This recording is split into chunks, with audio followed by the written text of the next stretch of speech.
Okay, I think understanding the problem here is more important than trying to solve. For example, the example given here is 1, 2, 3. The output is 1, 3, 2.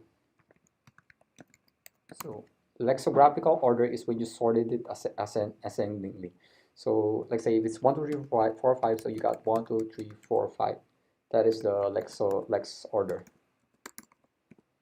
Yep. And for example, 1, 2, 3, the next highest possible number for 123 is 132. So you can think of it like it's like 1, 2, 3, 4, 5 is actually 12,345, and the next number after this is 1, 2, 3, 5, 54. So basically you're sorting it and then getting to the next number, but you're only going to use the number here in the given in the array list, right? So if you look at the example number 2, 321, what is the next possible value? The next possible value, you cannot rearrange this. So you need to, if it's not possible, you have to rearrange it ascendingly, because 321 is already the highest possible number here, right? You cannot rearrange this further. So you have to go back to the initial ascending order, which is 1, 2, 3. It's like an off case. Let's take another example. It's 115. 115 becomes 151, right? Because 115, the next highest value is 151. Yeah. So I think what we need to do here is try to get the pattern. Notice that it's actually swapping the last two variables. For 123, they swap it to 132. But is that always the case, right? For example, now in my 100, 1, 2, 3, 4, the next possible value for 1, 2, 3, 5, 4 is 1, 2, 4, 3, 5. 12,435 is the next value. Yep. So how did we go with this? So I think what's happening here is you need to scan from left to right and find the first value that is greater than that value. So for example, 4 and 5. 5 is greater than 4. So now you know that you have to do a swap. Swap the number beside it. So 3, you have to swap 3 with 4. The next number that is higher than 3. So if you look at a step is probably scan left to right, find the greater than previous,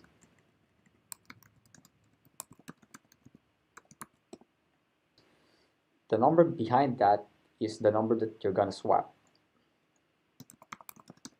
The number before that to the next highest number. Then, for example, 3 and 4, you swap 3 and 4, so it becomes 4, 3, and then you sort the values after just that swap. That's how it actually generally works.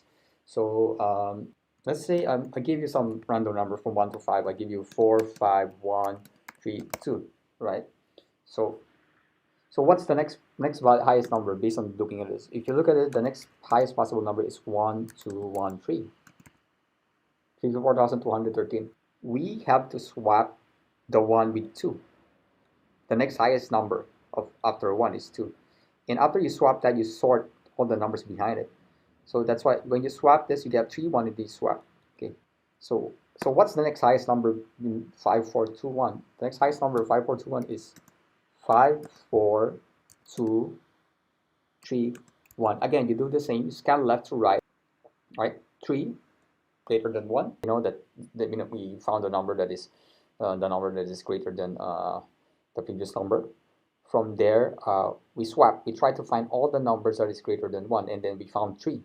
So we swap them in 3 and 1, and then we sort all the numbers behind it.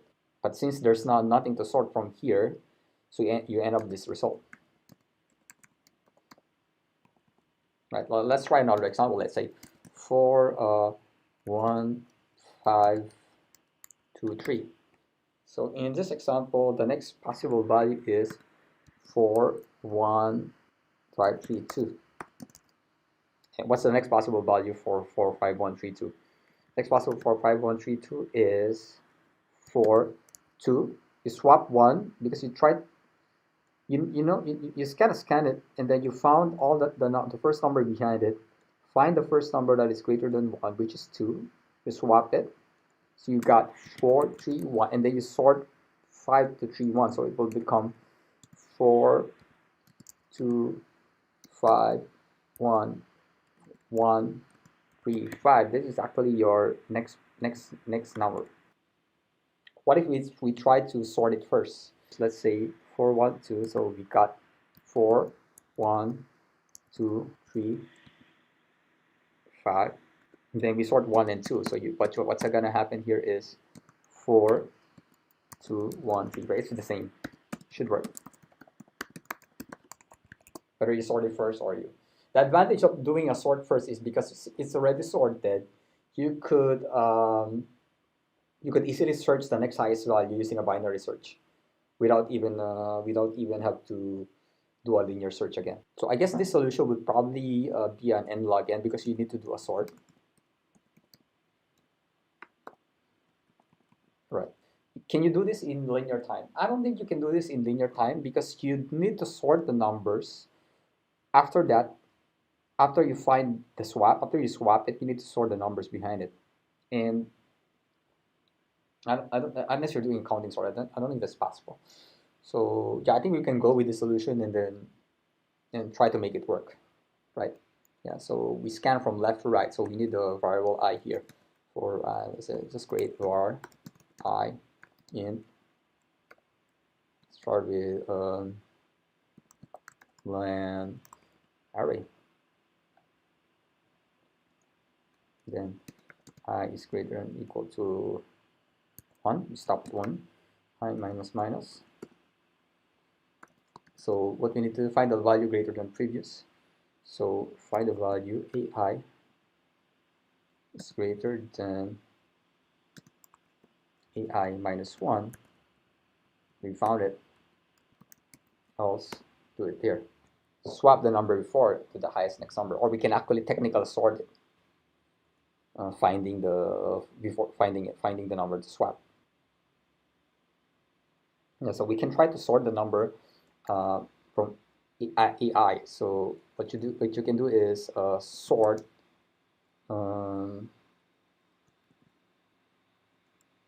array.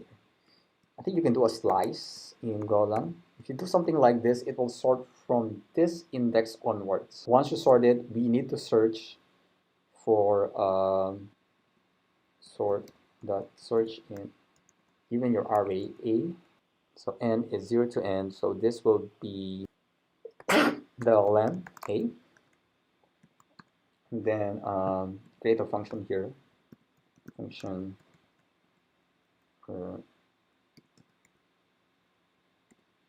int return. Then we need to compare, right? So a I minus 1. Yeah, minus 1. So we're looking at the previous value. That is the first number that is greater than this. Yeah. Now, but we don't want to include the number that is before search int. So I think the way you need to you need to have another parameter.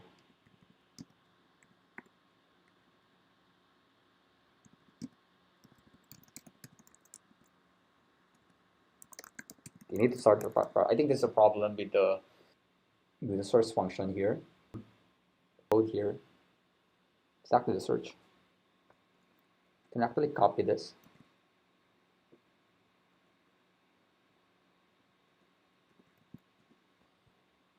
And so this is how they implement it. It's actually binary search. You look at this. This is like your mid to a divide. Shift by 1 is like dividing by 2.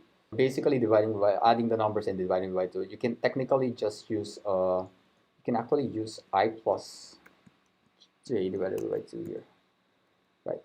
And then you remove this, remove this, remove those. Since it's like the search, so we can just call search here, and then after that you can actually swap it. right? AI minus 1, A IDX takes A IDX. This is how you're swapping the honor, which is very convenient. You can do simply passing it in. Else, if you didn't find anything, you have to sort it. So basically, the final conclusion is if there's no possible arrangement, you have to sort it. Sort it here. Since we know that we are sorting here, I think we can just combine this out. We can pull this out. We can pull this out. And then put an if statement for I. So if I is 0, yeah, exactly. If I is not equal to 0, you do something like this.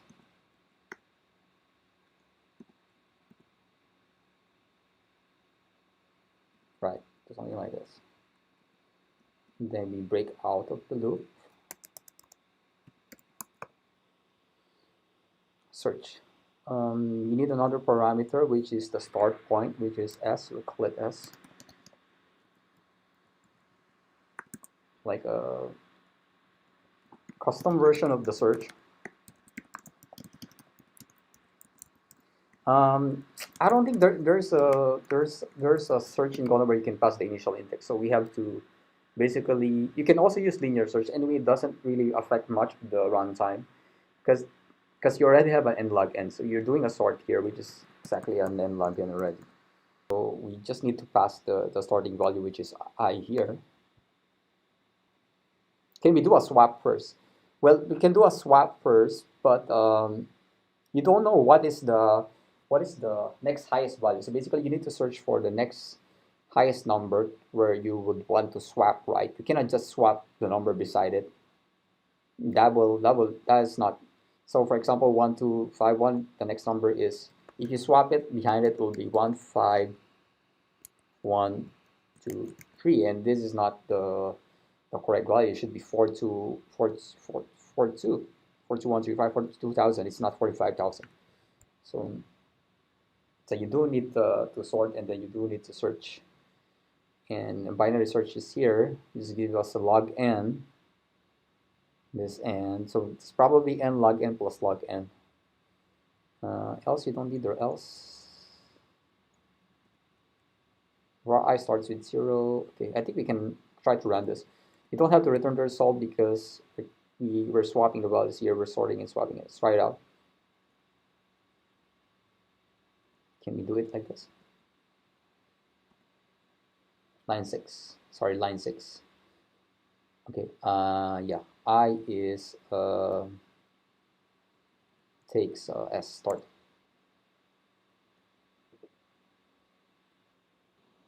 Oh, no, it's actually the other way around. You need to find the first value. That is, this one is greater than. Okay, let's try it out again. Okay, this one is better. So let's remove this.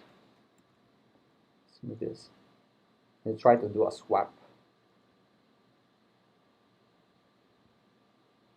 Okay, there you go. Let's submit it. Okay, we can probably use this one here. Shift operator. This is to prevent. This is the actual implementation of Golang on search, because you can have an overflow, and then what he did was cast it so that it doesn't to an inside it, so it doesn't overflow, and then shift it by one. Shift it by one is also like dividing by 2. Shift, yeah, it's shift by 1.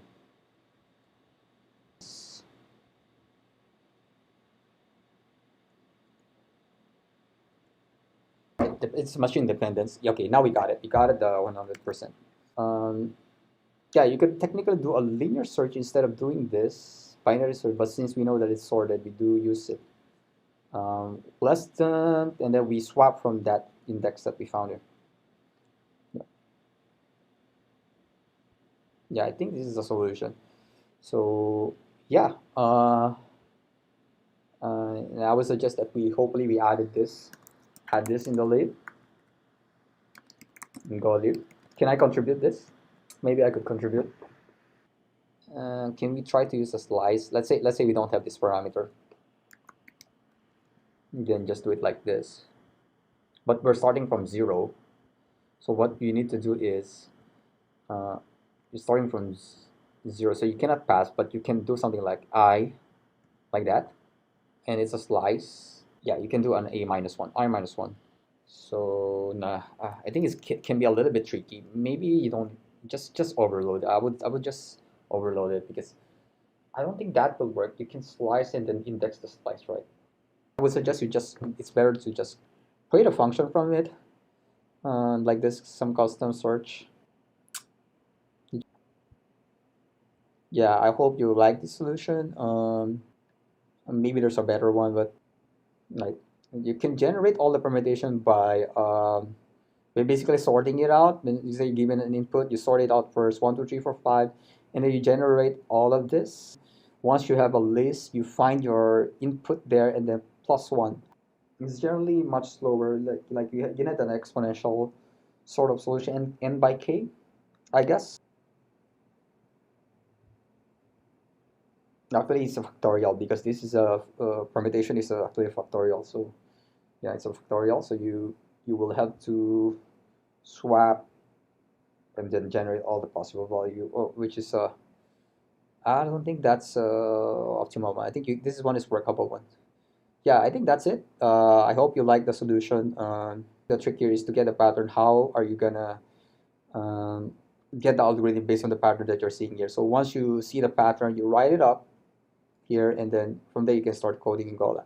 So syntax wise, yes, this is how you actually do it. Thank you for watching. If you like the video, just hit like and subscribe. Thank you.